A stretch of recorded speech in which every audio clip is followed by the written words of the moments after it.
Ave, moje ime je Uroš in vabim vas, da se nam pridružite v novi seriji kuharskih oddaj Ave, kuhinja za najboljše.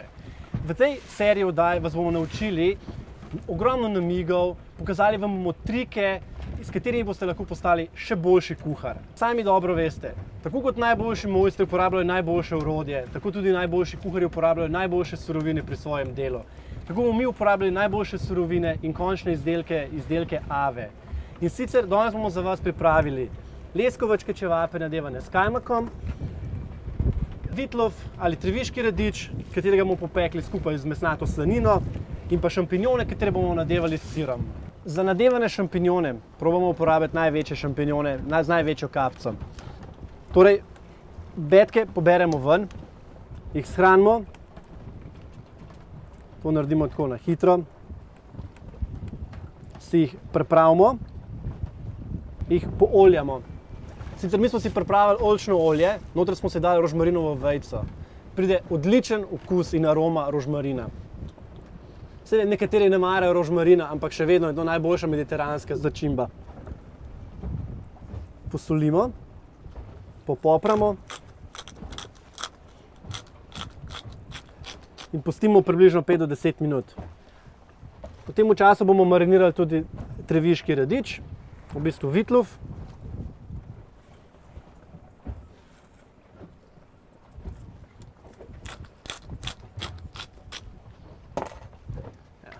Spet malo olja. V tem času nam je žar že fajn lepo zakuril, je že vroč, tako da lahko začnemo počasi pripravljati. Vedno prvo damo peč stvari, katere se pečejo najdalj časa. V tem primeru so to naši šampinjoni. Dali jih bomo tako peči, da bo glavica z luknjo navzdol. In to zato, da je potem, ko se obrne, da jih lahko v miru nadevamo in se pečejo potem naprej. Takole. Počakamo približno 5 minut, jih obrnemo okoli, nadevamo, potem damo gor čevape. Sicer bomo uporabili leskovački čevapi. Sicer so čevapi nadevani s kajmakom. Kaj to pomeni? To pomeni, da so boljši. Čevapi sami po sebi so dobri, če so nadevani še z boljšo stvarjo, so potem še boljši. Takole so fajn na palčkah, se nimamo še nič ukvarjati z njim, ne rabimo tudi nobenega pribora. Takole bomo preverili, ali je žar dosti vroč. In sicer najslabše, kar lahko naredimo za meso, je, da damo meso na hladen žar. Zakaj že? Zato, ker potem spusti vodo ven, rata meso trdo, gumijasto in ni več sočno.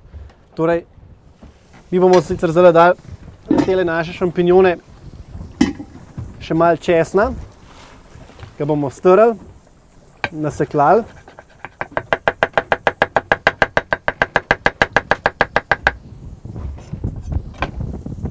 Takole bomo vsaj dali česenčka. Zdaj bomo dali gor še čevape.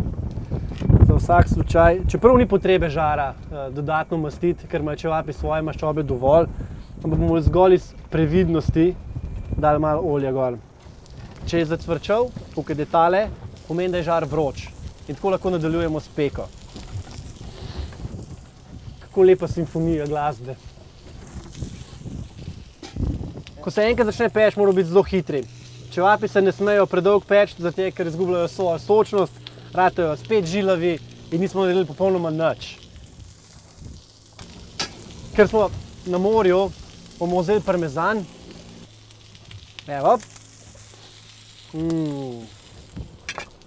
Žar mora biti skozi čist. Stvari, ki so na žaru, ki se žgejo, grenijo. Tako. Rekli, vitlov bomo uvili v slanino. Sicer v prešani, v bistvu hamburger slanino, mi pravimo temu pečeno slanino. In sicer zato, ker je že pečena, ker je že sočna, ne bomo riskirali, da bi jo uvijali že na samem začetku v vitlov, jo bomo uvili na koncu. Evo, takole bomo tale vitlov uvili v slanino. In tudi tisti, ki ne je vitlova, v tem primeru ga bo jedel.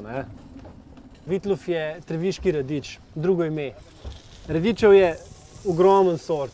Rdeči, zeleni, rumeni, okrogli, tanki, debeli. Evo, to je to. Počakamo še 2-3 minutke. Zadeva diši odlično. Mislim, da je že počasi tole fertik. Servirali bomo kar na lesen krožnik. Mislim, da je čisto primerno tole za lesen krožnik. Pod zelenjavo bomo dali malenkost rukole, da bo izgledalo malo lepo.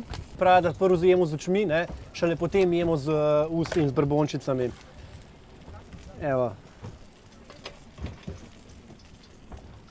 Vitlof je odličen.